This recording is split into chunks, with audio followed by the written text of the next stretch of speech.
আমি মরুভূমিতে চলে আসার পরে কিন্তু আমার সামনে দিয়ে অনেকগুলো উট চলে গেল, আর এইদিকে গর্ত থেকে অনেকগুলো ইঁদুর উঠে দৌড়াতে লাগলো। অন্যদিকে মরুভূমির ক্যাকটাস গাছগুলো দেখে তো আমার অনেক বেশি ভালো লেগে গেল। আর সবচেয়ে বড় কথা হলো আমি মরুভূমিতে আসার পর কিন্তু একটি ছোট্ট বাচ্চাকে লক পেয়ে গেছি, আর এই বাচ্চাটি আমাকে অনেক আচরিত আচরিত বস্তু দেখালো।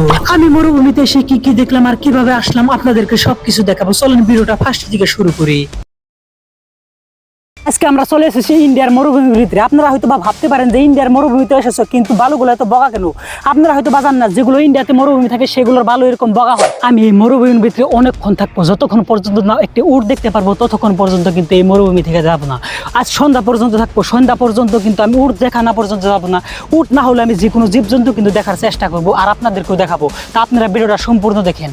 আমরা সবাই জানি মরুভূমিতে কোনো গাছ থাকবে না থাকে, ক্যাকটাস গাছগুলো কিন্তু ঠিকই থাকে। সেই জন্য আমি খোঁজা শুরু করলাম ক্যাকটাস গাছগুলো। অবশেষে আমি ঘুরতে ঘুরতে কিন্তু কিছু ক্যাকটাস গাছগুলো দেখতে পেলাম। এখন আপনাদেরকে সেই ক্যাকটাস গাছগুলো আপনাদেরকে দেখাচ্ছি। এই দেখেন সেই ক্যাকটাস গাছগুলো। ক্যাকটাস গাছগুলো দেখে কিন্তু আমার অনেক ভালো লাগলো। আপনাদের যদি ভালো লাগে তাহলে ভিডিওটা সম্পূর্ণ দেখেন, আরো অনেক মজার মজার বস্তু দেখাবো। অলরেডি কিন্তু আপনাদেরকে একটি ক্যাকটাস গাছ দেখালাম, আরো অনেক কিছু দেখাবো। আপনারা ভিডিওটা সম্পূর্ণ দেখেন, অনেক কিছু দেখতে পারবেন।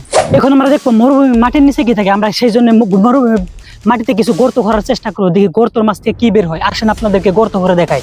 এরপর আমি একটু এগিয়ে গিয়ে মরুভূমির মাটিতে গর্ত করা শুরু করলাম। আমার একটা ইচ্ছা মরুভূমির মাটির নিচে দেখি কি থাকে। আমি লাহে লাহে বালুগুলো সরানো শুরু করে দিলাম।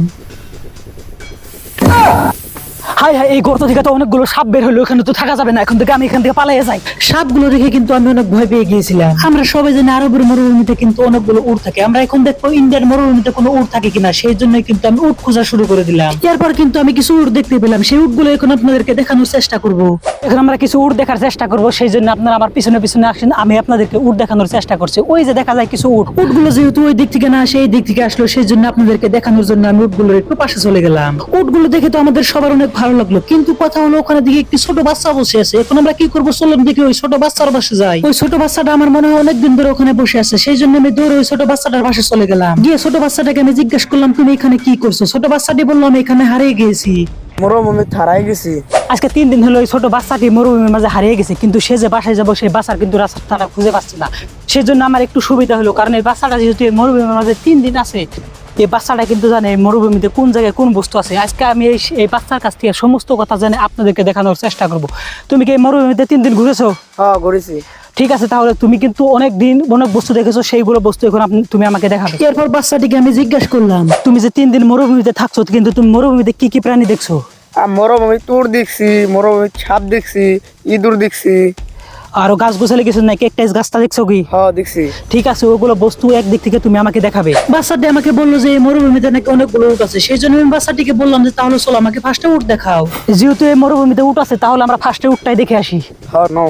এরপর বাচ্চাটি আমাকে বললো যে এখানে দাঁড়িয়ে থাকেন, দেখবেন এখান দিয়ে অনেকগুলো উট চলে যাবে। বলার সাথে সাথে আমার সামনে দিয়ে অনেকগুলো উট চলে গেল। এরপর বাচ্চাটিকে আমি বললাম যে মরুভূমিতে নাকি সাপ থাকে, তাহলে আমাকে কিছু সাপ দেখাও। একটুখানি এগিয়ে যাওয়ার পর বাচ্চাটি আমাকে হাতে ইশারা করে বললো যে আর এগিয়ে যাওয়া যাবে না, ওই বালুর নিচে সাপ আছে। সত্যি সত্যি দেখি বালুর নিচ থেকে 2টি সাপ চলে আসলো আমাদের দিকে। তখন আমরা ওখান থেকে দৌড়াতে লাগলাম। আল্লাহ রে, কত বড় সাপ! এখানটা থাকা যাবে না। এই সাপগুলো অলরেডি কিন্তু আপনাদেরকে সাপও দেখালাম, অলরেডি কিন্তু আপনাদেরকে উটও দেখালাম। এখন আপনাদেরকে দেখাবো ইঁদুর। এরপর ছেলেটি আমাকে ইঁদুরের গর্তের পাশে নিয়ে গিয়ে হাত ইশারা করে বললো যে দেখবে এই গর্ত থেকে অনেকগুলো ইঁদুর উঠে আসবে। এরপর দেখি সত্যি সত্যি গর্ত থেকে অনেকগুলো ইঁদুর উঠে আমাদের দিকে দৌড়ানো শুরু করলো।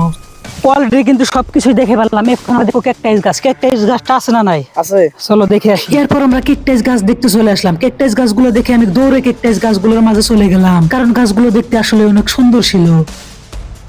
অনেকক্ষণ ধরে যেহেতু দৌড়াদৌড়ি করে অনেক বস্তু দেখলাম, তারপর কিন্তু আমাদের অনেক পানি পিপাসা লেগে গেছে। এখন আমাদের একটাই উদ্দেশ্য, পানি খোঁজা। এরপর আমরা চারিদিকে দেখলাম, কিন্তু কোথাও পানির দেখা পেলাম না। এদিকে তো আমাদের অনেক পানি পিপাসা লেগেছে। অনেক খোঁজাখুঁজির পর আমরা হঠাৎ করে দেখতে পেলাম যে একটি খালের মাঝে অনেকগুলো পানি রয়েছে।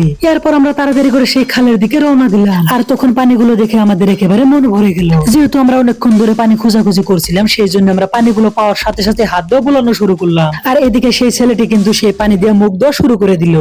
তো বন্ধুরা, এখানে আমাদের মরুভূমিতে ঘোরাঘুরি করা শেষ। যদি ভিডিওটা ভালো লাগে তাহলে ভিডিওতে একটি লাইক করে চ্যানেলে সাবস্ক্রাইব করে আমাদের সাথেই থাকবেন। ধন্যবাদ।